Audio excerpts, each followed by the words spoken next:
શક્તિભાઈને મારી વિનંતી છે કે જે નવા પાક વીમાની તમે વાત કરી રહ્યા હતા, મારી પાસે આપની અનેક ડિબેટો કોંગ્રેસના પ્રવક્તાઓની માગણી કરતી છે, અનેક બાઇટ છે કે તમે લોકોએ જ આ પાક વીમો મરજાત કરવા માટે અને નાબૂદ કરવા માટેની માગણીઓ કરતા હતા.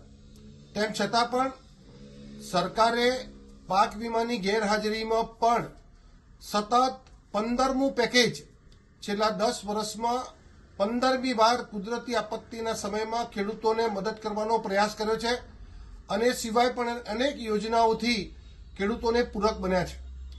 એસડીઆરએફ અને એનડીઆરએફના નિયમોમાં જોગવાઈ નહીં હોવા છતાં રાજ્ય સરકારના બજેટમાંથી ઉમેરો કરીને પણ ખેડૂતોને પૂરક બન્યા છે. આપના સમયમાં એનડીઆરએફના નિયમ પ્રમાણે 1 હેક્ટરની સહાય મળતી હતી. અત્યારે રાજ્ય સરકાર ભારતીય જનતા પાર્ટીના મોદી સાહેબના નેતૃત્વમાં 2 હેક્ટરની સહાય આપે છે. અગાઉ 50%થી વધારે નુકસાન થાય ત્યારે જ તમે સહાય આપતા હતા.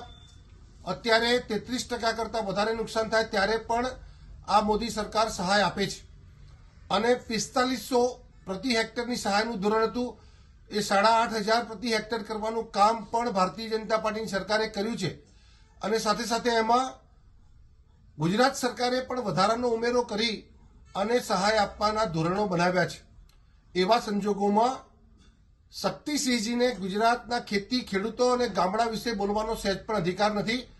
નર્મદા યોજનાને વર્ષો સુધી રોકી રાખી હતી.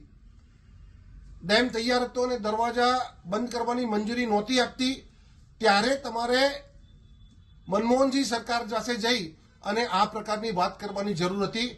અત્યારે ખેડૂતોના ખભે બંદૂક મૂકી અને નામશેષ થયેલી કોંગ્રેસને બચાવવાનો મિથ્યા પ્રયાસ નહીં કરવા માટે શક્તિસિંહજીને વિનંતી કરું છું.